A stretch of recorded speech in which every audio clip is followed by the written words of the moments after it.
السلام علیکم ورحمۃ اللہ۔ جی میرے پیارے بھائیوں اور میری معززات ماؤں، بہنوں اور بیٹیوں، بلوغ المرام کتاب الجامع سبق نمبر ہے 36 بسم اللہ الرحمن الرحیم۔ عن سہل بن سعد رضی اللہ تعالی عنہما قال قال رسول اللہ صلی اللہ علیہ وسلم العجلۃ من الشیطان، اخرجہ الترمذی وقال حسن۔ سہل بن سعد رضی اللہ تعالی عنہ راوی ہیں، پیارے نبی صلی اللہ علیہ وسلم نے فرمایا جلد بازی شیطانی کام ہے۔ پیارے نبی صلی اللہ علیہ وسلم فرماتے ہیں جلد بازی شیطانی کام ہے۔ علامہ زبیر علی زئی رحمہ اللہ فرماتے ہیں کہ روایت سندن ضعیف ہے۔ پیارے نبی صلی اللہ علیہ وسلم نے فرمایا کہ جلد بازی شیطانی کام ہے۔ روایت اگرچہ ضعیف ہے لیکن بہرحال جلد بازی قابل مذمت حرکت ہے۔ جو بھی کام جلد بازی میں کیا جائے اس کام کے نتائج اچھے نہیں ہوتے، اور جو بھی کام آرام اور سکون سے، صبر اور تحمل سے کیا جائے اس کام کے اثرات دیر پا اور رزلٹ اچھا ہوتا ہے۔ تو ہم سب کو چاہیے کہ ہم ہر معاملے کے اندر جلد بازی سے گریز کریں، اور کوئی بھی کام کرنا ہو تو آرام سے، سکون سے، سوچ سمجھ کر، غور و فکر کرنے کے بعد اور مشورہ کر لینے کے بعد کریں۔ پیارے نبی صلی اللہ علیہ وسلم جب بھی آپ کو کوئی معاملہ پیش آتا تو آپ صلی اللہ علیہ وسلم جلد بازی سے کام نہ لیتے، بلکہ آپ صلی اللہ علیہ وسلم پہلے اس کام کے متعلق سوچتے، پھر مشورہ لینے والوں سے مشورہ لیتے اور پھر اس کام کو سر انجام دیتے۔ جیسا کہ اللہ سبحانہ و تعالیٰ نے نبی صلی اللہ علیہ وسلم کو قرآن مجید میں اس بات کا حکم دیا کہ آپ اپنے صحابہ سے، اپنے دوستوں سے، تعلق داروں سے مشورہ کر لیا کریں۔ تو ہر کام آرام اور سکون سے مشورہ کرنے اور سوچنے سمجھنے کے بعد کرنا چاہیے۔ اگر کسی معاملے میں بندے کو مشکل پیش آ جائے کہ یہ کام میں سر انجام دوں یا سر انجام نہ دوں، یہ کام کروں یا نہ کروں، تو بجائے جلد بازی کرنے کے بندے کو چاہیے کہ وہ کام آرام اور سکون سے کرے، اور پھر جب کسی معاملے میں کام کروں یا نہ کروں کی کیفیت پیدا ہو جائے تو پیارے نبی صلی اللہ علیہ وسلم کی شریعت میں ہمیں استخارہ کرنا بتلایا گیا ہے کہ بندہ 2 رکعت نماز پڑھے اور اس کے بعد دعائے استخارہ پڑھ لے۔ تو یہاں سے بھی ہمیں معلوم ہوا کہ کسی کام میں جلدی کرنے کی بجائے بندے کو چاہیے کہ پوری طرح صبر و تحمل اختیار کرتے ہوئے بندہ اس کام کو سر انجام دے تاکہ اس کے نتائج بہتر اور دور رس ہوں۔ اگلی حدیث عن عائشہ رضی اللہ تعالی عنہما قال عن عائشہ رضی اللہ تعالی عنہما قالت قال رسول اللہ صلی اللہ علیہ وسلم الشؤم سوء الخلق اخرجہ احمد وفی اسنادہ ضعف۔ حضرت عائشہ رضی اللہ تعالی عنہا راویہ ہیں، حضرت عائشہ صدیقہ طیبہ طاہرہ رضی اللہ تعالی عنہا راویہ ہیں۔ پیارے نبی صلی اللہ علیہ وسلم نے فرمایا بدخل کی نحوست ہے، اور یہ روایت سندن ضعیف ہے۔ اگلی روایت عن ابی الدرداء رضی اللہ تعالی عنہ قال قال رسول اللہ صلی اللہ علیہ وسلم ان اللعانین لا یکونون شفعاء ولا شہداء یوم القیامہ، اخرجہ مسلم۔ ابو درداء رضی اللہ تعالی عنہ راوی ہیں، پیارے نبی صلی اللہ علیہ وسلم نے فرمایا یقیناً لعنت کرنے والے قیامت کے روز سفارش کرنے والے نہ ہوں گے، نہ ہی گواہی دینے والے۔ تو اس حدیث سے یہ معلوم ہوا کہ جن لوگوں کا کام بہت زیادہ لعنت کرنے والا ہو، جن کے اعمال ایسے ہوں کہ وہ کثرت سے لعنت کرنے والے ہوں، ایسے لوگ نہ قیامت کے دن سفارشی ہوں گے، ایسے لوگ قیامت کے دن نہ سفارشی ہوں گے اور نہ ہی گواہ ہوں گے۔ اور اسی طرح دیگر احادیث میں جب کوئی شخص کسی پر لعنت کرتا ہے اور جس پر لعنت کی گئی وہ لعنت کا مستحق نہیں ہوتا، تو لعنت زمین اور آسمان میں پھرنے کے بعد دوبارہ اسی شخص پر لوٹ آتی ہے جس نے لعنت کی ہوتی ہے۔ تو اس لیے زیادہ لعنت کرنا اور پھر اس میں احتیاط نہ برتنا، اس کا نقصان کہ ایسے لوگ قیامت کے دن سفارش کرنے والے دیگر لوگوں کے سفارش کرنے والے نہ ہوں گے اور پھر گواہی دینے والے بھی نہیں ہوں گے۔ شہادت گواہی سے مراد اس قبولیت شہادت کا تعلق بعض نے دنیا سے بتلایا ہے کہ دنیا میں جو لوگ زیادہ لعنت کرنے والے ہوں لوگوں پر، ان کی گواہی بطور گواہ ان کو نہ لیا جائے، کیونکہ ایسے لوگ فاسق ہوتے ہیں، اس لیے ان کی شہادت دنیا میں قبول نہیں کی جائے گی۔ اور بعض نے کہا کہ یہ لوگ قیامت کے روز انبیاء کرام علیہم السلام کی تبلیغ دین پر گواہ نہیں بن سکیں گے۔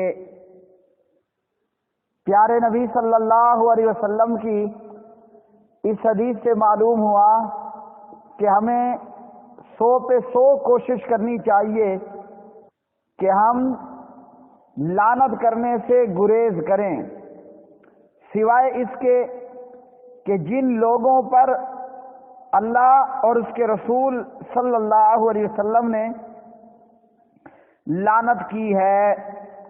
لعنت کرنا کسی پر بہت ہی بھاری کام ہے۔ عمران بن حسین رضی اللہ تعالی عنہ راوی ہیں، حضرت عمران بن حسین رضی اللہ تعالی عنہ راوی ہیں، کہتے ہیں کہ ایک مرتبہ نبی صلی اللہ علیہ وسلم ایک سفر میں تھے اور انصار کی ایک خاتون اونٹنی پر سوار ہوئی۔ اونٹنی کے اوپر انصار کی ایک عورت سوار تھی کہ اچانک اونٹنی مضطرب ہوئی، بدکنا شروع ہوئی۔ اس عورت نے اونٹنی پر لعنت کی تو پیارے نبی صلی اللہ علیہ وسلم نے یہ سن کر فرمایا خذوا ما علیہا ودعوها فإنها ملعونہ۔ آپ صلی اللہ علیہ وسلم نے فرمایا اس اونٹنی پر جو کچھ موجود ہے وہ ہٹا لو، وہ پکڑ لو اور اس اونٹنی کو چھوڑ دو، کیونکہ وہ ملعون اونٹنی ہے۔ حضرت عمران بن حسین کہتے ہیں کہ جیسے میں اب بھی دیکھ رہا ہوں، یعنی وہ منظر مجھے آج بھی یاد ہے کہ وہ اونٹنی لوگوں کے درمیان چل رہی تھی مگر کوئی اس سے تعرض نہیں کرتا تھا، یعنی اونٹنی کو بالکل چھوڑ دیا گیا۔ تو یہاں سے بھی ہمیں معلوم ہوا کہ کسی پر لعنت کرنا کس قدر بھاری کام ہے، اور مائیں اپنے بچوں کو برا بلا کہتے ہوئے، استاد اپنے شاگردوں کو برا بلا کہتے ہوئے، اور اسی طرح مالک اپنے نوکروں کو برا بلا کہتے ہوئے عام طور پر نارملی ہم لعنت لوگوں پر اور چیزوں پر کر دیتے ہیں۔ تو پیارے نبی صلی اللہ علیہ وسلم کا یہاں بھی مقصد یہ تھا کہ لوگوں کو یہ بتلایا جائے کہ لعنت کرنا بہت ہی سنگین معاملہ ہے۔ حضرت ابو برزہ اسلمی رضی اللہ تعالی عنہ راوی ہیں، فرماتے ہیں کہ ہم سفر میں تھے، نبی صلی اللہ علیہ وسلم بھی ہمارے ساتھ تھے۔ کہتے ہیں کہ ایک لونڈی ایک اونٹنی پر سوار تھی، جس اونٹنی پر لوگوں کا کچھ سامان بھی لدا ہوا موجود تھا۔ اچانک اس نے نبی صلی اللہ علیہ وسلم کو دیکھا۔ اس وقت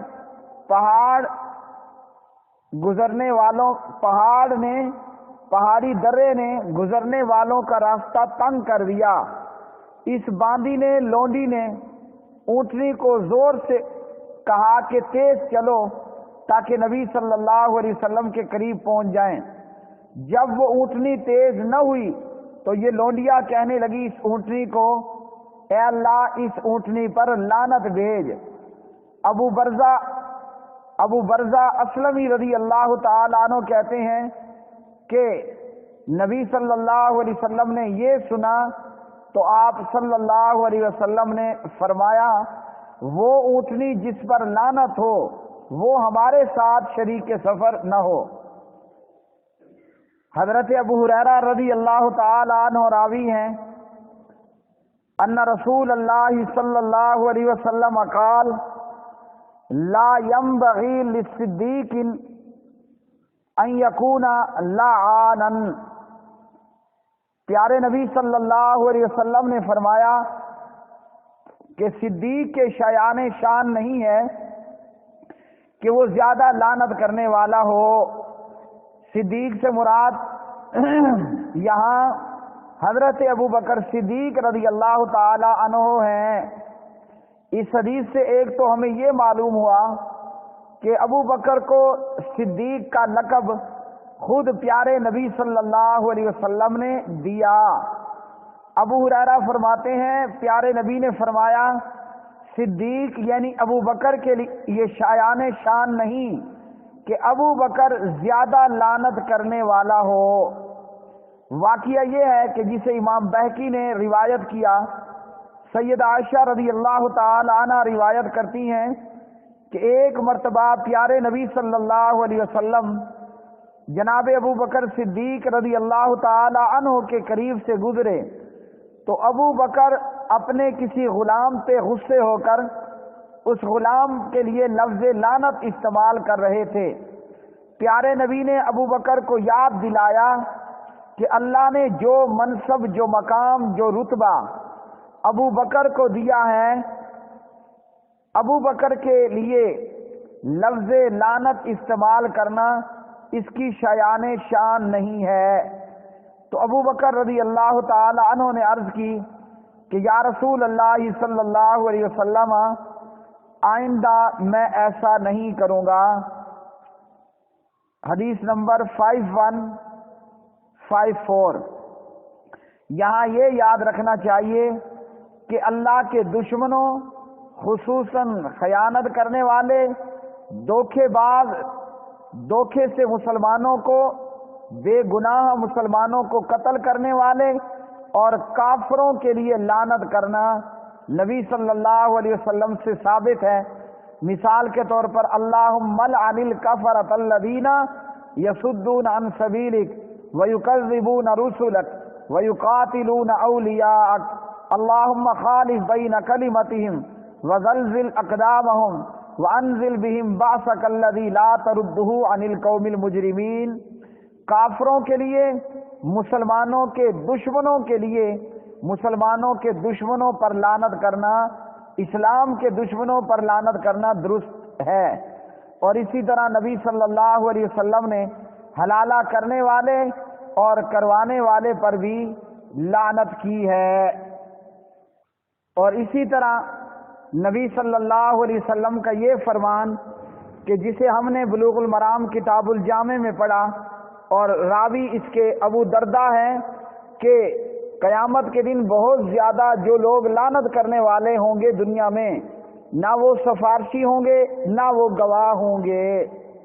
ام درداء رضی اللہ تعالی عنہا، عبد الملک بن مروان نے ام درداء کو اپنی طرف سے ایک عمدہ گھر کا کچھ سامان بھیجا۔ عبد الملک بن مروان نے ام درداء کو اپنی طرف سے گھر کا کچھ عمدہ سامان بھیجا۔ پھر ایسا ہوا کہ ایک رات کو عبد الملک بن مروان اٹھا اور اس نے اپنے خادم اور نوکر کو آواز دی۔ خادم نے آنے میں دیر لگا دی تو عبد الملک نے خادم پر لعنت کی۔ جب صبح ہوئی تو ام درداء نے جو رات کو سنا تھا عبد الملک بن مروان سے کہا کہ رات کو تم نے اپنے خاوند پر لعنت کی ہے۔ اور پھر ام درداء رضی اللہ تعالی عنہا نے یہ روایت عبد الملک بن مروان کو سنائی کہ میں نے ابو درداء کو یہ کہتے ہوئے سنا کہ پیارے نبی صلی اللہ علیہ وسلم نے فرمایا قیامت کے دن لعنت کرنے والے نہ سفارشی ہوں گے نہ گواہ ہوں گے۔ یہ خاتون جو اس حدیث کی راویہ ہیں حضرت ابو درداء رضی اللہ تعالی عنہ کی دوسری بیوی تھی ام درداء صغرا۔ عبد الملک بن مروان کی گھر کی خواتین نے غالباً حصول علم اور برکت کے لیے اپنے ہاں ابو درداء کی بیوی کو بطور مہمان بلایا ہوا تھا، اور مہمان خاتون نے عبد الملک بن مروان کو رات کو نوکروں کو خادم کو لعنت کرتے ہوئے سنا تو صبح عبد الملک بن مروان سے پیارے نبی کی یہ حدیث بیان کر دی جس کے راوی حضرت ابو درداء رضی اللہ تعالی عنہ تھے۔ اس حدیث سے بھی ہمیں یہ معلوم ہوا کہ علماء کا اور اہل علم کا یہ کام ہے کہ وہ ہر ایک کی خیر خواہی کریں، بادشاہ ہو، سردار ہو، چودھری ہو، بڑا بندہ ہو، بڑا آدمی ہو، جس کو بھی خلاف سنت خلاف شریعت کام کرتے دیکھیں تو اسے تبلیغ کریں، نصیحت کریں، اور اس برے کام کے رد کے سلسلے میں پیارے نبی علیہ الصلوۃ والسلام کی جو حدیث ہے وہ بیان کی جائے۔ اسی طرح حضرت ابو ہریرہ رضی اللہ تعالی عنہ راوی ہیں، صحیح مسلم کے اسی باب میں ابو ہریرہ روایت کرتے ہیں کہ نبی صلی اللہ علیہ وسلم کو کہا گیا اے اللہ کے رسول مشرکین کے خلاف بد دعا کیجئے۔ آپ علیہ الصلوۃ والسلام نے فرمایا انی لم ابعث لعانا، میں بہت زیادہ لعنت کرنے والا بنا کر نہیں بھیجا گیا، وانما بعثت رحمتا، سبحان اللہ، مجھے تو رحمت بنا کر بھیجا گیا ہے۔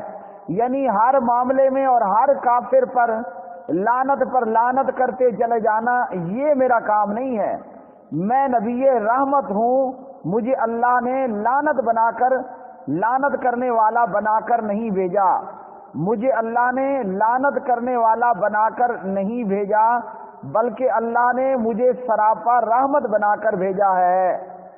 یہاں یہ یاد رکھیں کہ یہ عام مشرکین کے خلاف بد دعا کا معاملہ تھا، یعنی ہر عام کافر کے خلاف ہم لعنت نہ کرتے چلے جائیں، بلکہ جن کی طرف سے ہدایت کی امید ہو، یا اس قسم کے لوگ کہ جن کو ہم دعوت دیں تو وہ اسلام کی طرف آ سکتے ہیں، یا ایسے کافر جو بے ضرر ہیں، اسلام کو اور مسلمانوں کو نقصان پہنچانے والے نہیں، تو ان پر لعنت نہیں کرنی۔ ہاں، جو اسلام کے دشمن ہوں، بدعہدی کریں، مسلمانوں کو قتل کریں، تو پھر ان پر لعنت کرنا درست ہے۔ تو اس حدیث میں پیارے نبی فرماتے ہیں، انی لم ابعث لعانن، مجھے لعنت کرنے والا بنا کر نہیں بھیجا گیا، وانما بعثت رحمتا، جبکہ مجھے اللہ نے بھیجا ہے رحمت بنا کر۔ اور اس حدیث میں ہمارے لیے بڑی عبرت کا مقام ہے کہ ہم بہت زیادہ لعنت کرنے والے ہوتے ہیں، چھوٹی اور معمولی باتوں پر، ماں کا اولاد کو اور مالک کا نوکر کو، اسی طرح سردار اور چودھریوں کا اپنے مزیروں کو اور اپنے محتاطوں کو اور غلاموں کو لعنت کرنا۔ تو ان احادیث سے ہمیں یہ پتہ چلا کہ اپنی زبان کا درست استعمال کریں اور کسی پر لعنت کرنے سے 100% گریز کریں۔ اللہ رب العالمین سے دعا ہے کہ اللہ وحدہ لا شریک ہمیں ہر معاملے میں جلد بازی سے بچائے، اور اسی طرح اللہ بدخلقی سے بچائے، اور اللہ ہمیں اپنی حفاظت میں رکھے، اور ہم اپنی زبان کا درست استعمال کریں اور لعنت کرنے والے نہ ہوں، بلکہ اللہ دنیا میں بھی اور آخرت میں بھی ہمیں سفارشی بنائے اور گواہ بنائے۔ وما علینا الا البلاغ المبین۔